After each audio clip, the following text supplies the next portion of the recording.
story inside of you, like you feel motivated in the moment.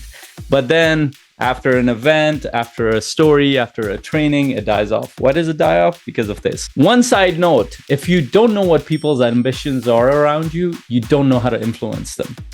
I was in a place where I was learning a lot about myself, but I wasn't as motivated to do certain things. And I actually appeared lazy to other people myself. But in the process, as I was learning about myself, I realized, why do I appear lazy? What is happening? So most people, they kind of create a goal for 3 months out, and they kind of build a plan around it, and they do it, and it kind of gets hard, but they don't see where this is going to go, so they kind of lose motivation. So the way I look at it is that there has to be a bigger vision. There has to be a bigger ambition towards this. Thank you for joining us here for this video. We've noticed that there are a certain percentage or a high percentage of our audience haven't subscribed to our channel. If you can please click on the button to subscribe to the channel, it will help us create more content. It will help us, which will help us reach more amazing people like you, to support them, to serve them. So please click on the subscribe button, and I'll see you on the next video. Thank you. Bye. So let's jump into today's topic, and that is on motivation. Who feels motivated today? Anybody? Yes? No? All right. Somewhat? Okay. Well, we'll jump into it. Like I said, I'm going to send the worksheet for this, the group session on Thursday ahead of time, and this will kind of get you prepared and thinking about it, because this framework is actually directly from the worksheet, and I thought it's probably one of the best frameworks on motivation. And we're going to go deeper into it on Thursday. And this is actually this is also in Brendan Burchard's book, The Motivation Manifesto. It's based on quite a bit of research, and the field of motivation is highly researched in the world of psychology. But I'm going to speak more from an experiential point of view, as well as the theory behind it. And the reason for this topic around motivation is because a lot of times, most people, whenever they think motivational, they kind of connect it to motivational speakers, and they're like, I need to get motivated. Let me go watch a video. Nothing wrong with that, but it's like getting somebody else to do your fishing, and you can learn how to fish yourself. So it's an internal skill set. It's an internal process, and I'll even explain why it works when you go in front of a motivational speaker. So we'll start with the word. The root word for motivation is actually motive.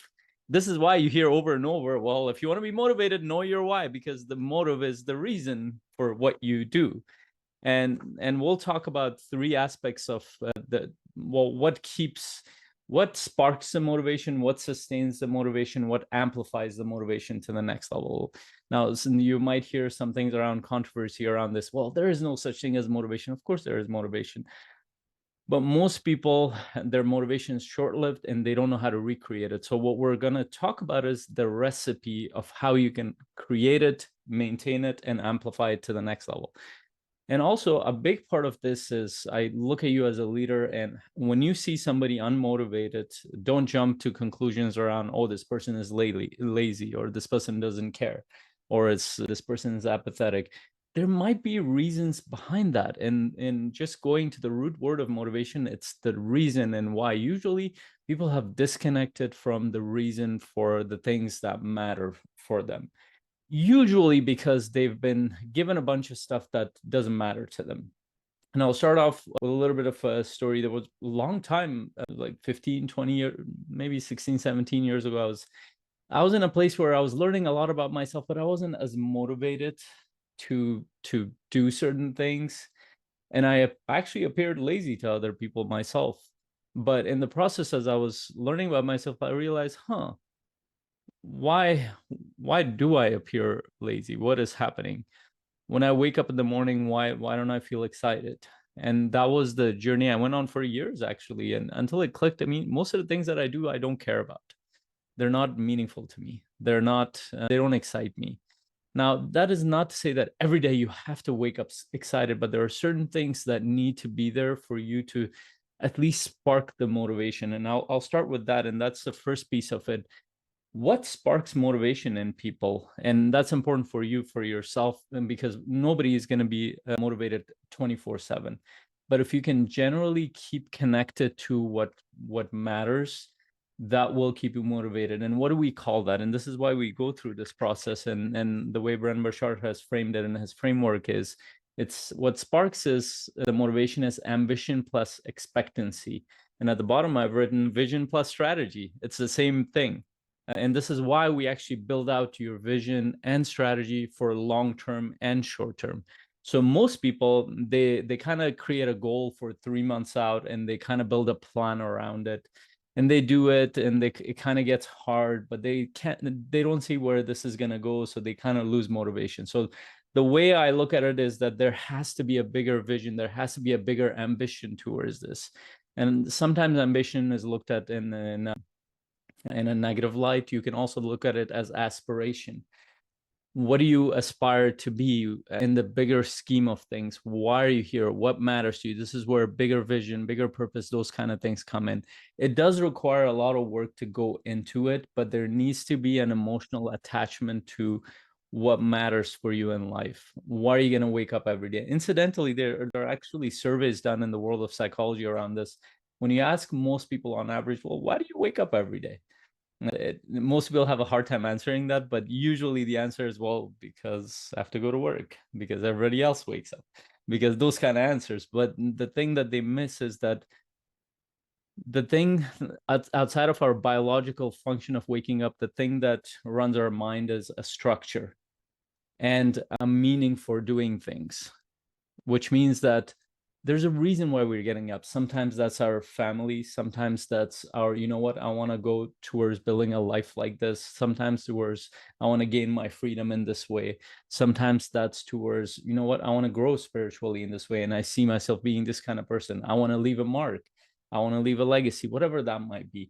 But there's a bigger, if most people have an aspiration, if they're at this level, the people that are here on the call, but it's not honed in. They haven't gone deeper into it. As soon as I find that they go deeper into their vision, they find out that, holy shit, that ambition becomes bigger.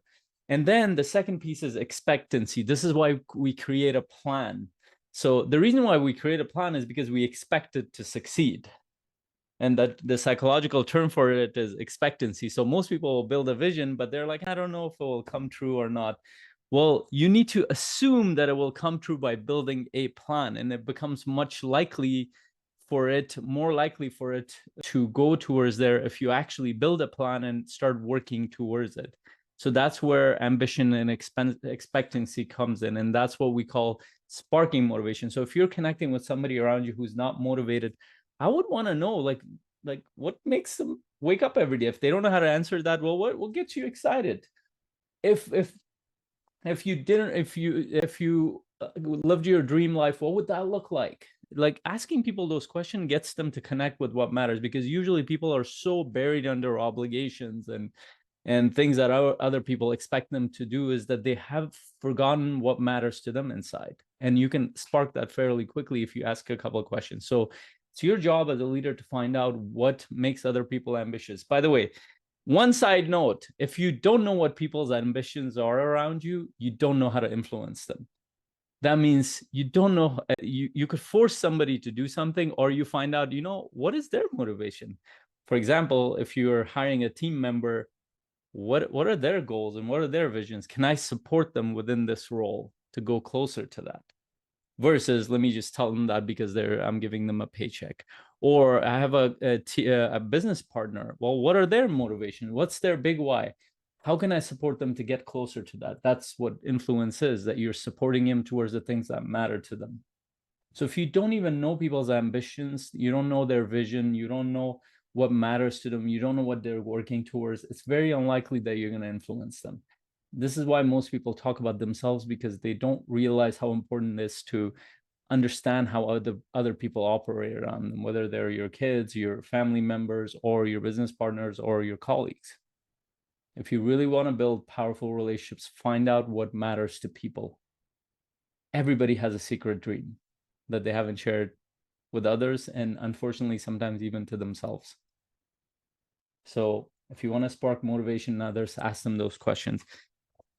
This is, so a lot of people can actually watch something, and this is where I was talking about, they can watch, what do motivational speakers do? They share a story, they connect the emotional story with, hey, you can do this too. And then that story connects with your story inside of your, like, you feel motivated in the moment. But then after an event, after a story, after a training, it dies off. Why does it die off? Because of this. You don't know how to sustain it. Sustaining motivation is the piece. And this is where we talk about attention, giving the thing attention and effort. So what does that mean? That means once you've figured out that, hey, I have a vision, I have a ambition, and I have a plan to get there. Now I need to actually give it attention and effort. That means I need to actually look at what the commitment is, short term and long term. You will actually see this with some of the most ambitious people. They will jump in and they get excited about something, but they don't think about what is the commitment. How many, and this is why when I walk people through my programs, I actually ask them this directly. Here's how many hours you're going to be committed to this program. Aside from the financial commitment, can you actually even do this? This is how much energy you're committing to this process. And I tell them this is a 1-year commitment in my program. If you can't, then this is not for you.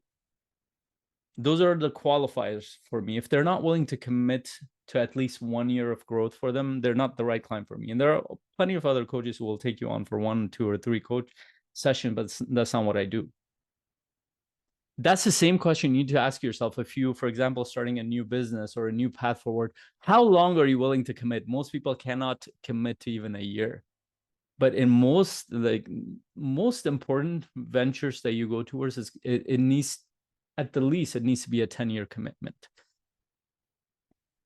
Why? Because it takes a lot of time to understand a business, a world, a system. Same thing with a career path. If you're switching career paths or you're going to the next level, you better do some digging. Hey, can I stick to this for the next 10 years? Of course, you can always switch, but do I see myself sticking to this? I look at relationships from the same lens. If I'm talking to this person, would I want to be in a relationship with this person for at least 10 years? Now, I don't know all the variables, but do I get the feeling that I can be with them? If it's a yes, I continue that relationship, for whether it's a client, friend, whoever. If it's a no, I'm like, I don't see this. Usually we can intuitively tell in this area. So because it takes a lot of attention and effort for me to build relationships, so I see the value of it. So if you really want to sustain your motivation, there has to be attention. Means there's a time and energy commitment, in some cases financial commitment. Even in your personal relationships, think about kids. Kids require financial commitment. Kids require time and energy commitment. Your life partner does, your friends do. All of them take up energy, time, and space from you. So whatever you say yes to, you're saying no to something else that either matters to you or don't matter to you. So it's a trade-off. And most people are not clear. This is why they either keep saying yes to everything or they say no to the wrong things. So ask yourself what needs attention and effort, and that will keep you motivated on the path that matters. And that needs to connect with that ambition, which is the vision and strategy, ambition and expectancy, knowing that this is going to happen if I keep putting attention and effort over a long period of time.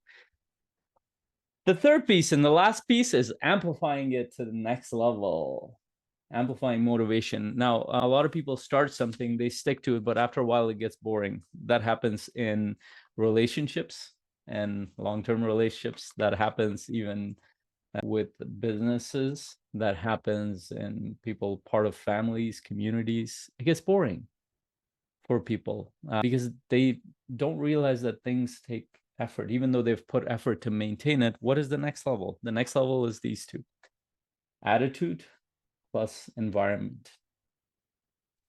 Most people think that, for example, I think one of the most tragic pieces of long-term relationships are that people get into relationships, they commit to each other, they stay together for a little bit, and it just becomes a given thing. And after a while, it becomes a normal process. The attitude is everything is given. It should just grow like this naturally. Actually, to be honest, in the modern world, I don't know how people sustain relationships without the work involved, because it requires work, which means that there's an attitude there. My attitude in my relationship is that my relationships need to help me grow, and I need to push myself to grow. within my relationships. And I actually expect other people around me to grow too. I use expect strongly, but I have an agreement with most people around me to grow. I say the same thing to my kids. I say the same thing to my spouse. I say the same thing with my business partners. In fact, I don't even get into relationships if I don't see them wanting to grow. And that growth might be mentally, emotionally, that growth might be in terms of their knowledge, that growth might be in terms of their ethics, morality, whatever it might be, that they're people who want to grow. Those are the people that I want to be generally around. Now, am I around other people who are not like that? Yes, but those are my old relationships. I maintain them because that's where they're at. But as I build new relationships towards my own growth, I keep that in mind constantly. So my attitude matters. Same thing with my business. I look at business as a long-term process. I look at life as a long-term process. My attitude is if I'm not committed to something long-term, I shouldn't be going into it anyway. I'm looking for a short-term profit that usually leads to some kind of weird thing. And I will let it go anyway, and it won't mean anything. But again, my attitude is my relationships are long-term, and I'm going to be committed to it, and I'm going to show up. And showing up in itself is an attitude. It's a value around it that no matter what happens, I'm going to show up, no matter how difficult it is. I carry that in my personal relationship and my business. No matter how how the last conversation, the last interaction, the last whatever met, I'm going to show up because I've committed to this person, to this business, to whatever. And that has carried me forward for decades. And I think it's going to carry me forward ahead too. And then the environment, which is probably one of the most crucial parts of the whole thing. And environment is internal and external. The internal is actually attitude, connected to your attitude, because how you think, how you feel, those kind of things, what you expect. But the external environment, the space you work at, the people that are around you, what kind of people are they? This is why we gather in a virtual environment. This is why we're going to meet sometime in October in our in-person event, because when you get around the right environment, and I would say this, just working around mindset and people, is that it's a lot faster to change your external environment than to change your internal mindset. This is why we gather around other people who we can borrow confidence from, borrow their sense of connection, their sense of peace, their sense of ambition. If you notice, if you're around the right people, you start to feel like them a lot of times, because human beings mimic each other. And around the right environments, you will grow, you will be pushed, you'll be challenged. Around the wrong environment, you will feel like there's something wrong with you. You'll feel like you're disconnected. You'll feel like you're isolated. Not good feelings to have. Those are survival states. You ideally want to be in empowering environments consistently, especially if you're trying to do big things like grow as a leader, build a business, grow your community, family. Those are big things that require better environments. And environment is sometimes aesthetics, like the way you design your office, but a lot of times it's the kind of people and energy around you. Who are the average people, or who are the 5 or 6 or 10 people around you? You will know that you're probably, that's why they say you're an average of the 5 people around you. Who do you hang out with? Who do you consistently talk to? Because the input in your mind takes that. Even if you're conscious of your thoughts, at some level, it's processing that. And it's influencing your thought process to some degree. Sometimes it's making you feel disconnected, which takes you away from thinking clearly. Sometimes it makes you feel alone. Sometimes it makes you feel disempowered. But when you're around the right people, and I've even heard this from people who are extremely introverted, they go to an event, they're so excited, they're like, I can't sleep. They keep going from network to another. They burn out afterwards because they need their alone time, but they keep going. Why? Because they're around the right environment. They're so excited to be around these people. I'm like that in those events. A lot of times I don't sleep when I go to events. Like I say goodbye to sleep because I sleep like 4 hours. Because first of all, I connect with people until late. Then later on, when I get to the hotel room or wherever, I'm just right. I sleep, and then my mind can't shut down, and I'm too excited. So I start writing things. And before I know that, I get 4 hours of sleep. And I operate very well with 4 or 5 hours of sleep. Now, mind you, I do give myself a couple of days to recover when I come back, because it is it gets a little bit too much. Some of you are nodding your head, so you've gone through a similar process. So bottom line, motivation is not something that's random. It can be self-generated. Connect with your vision. Your vision is around the things that matter to you that you want to build. Connect with a strategy that connects with that vision, which means that you're expecting that this is going to happen. In order to sustain it, you need to put effort towards it to sustain it. And in order to amplify it, you need to create the right environment, internal and external. Internal is your attitude, external are the people around you and the places that you hang out in.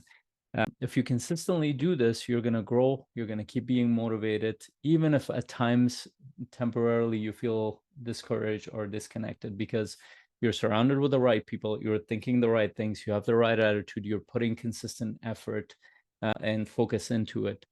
You will move forward in a positive direction. But if you don't have these elements in place, most of the time you will get motivated for a few months and then you go backwards, because you don't have the right people who are encouraging you, supporting you, calling you out. You don't have the plan, you don't have the vision, you don't have the attitude, you don't have the support structure, you haven't cleared out your calendar to commit to this thing. Those things are important pieces. So especially as a leader, if you're connecting with other people, if you're supporting other people, find out, like, or do they have these elements in place? They keep getting unmotivated, disconnected, they keep losing focus and effort. What's happening? You can actually troubleshoot these areas.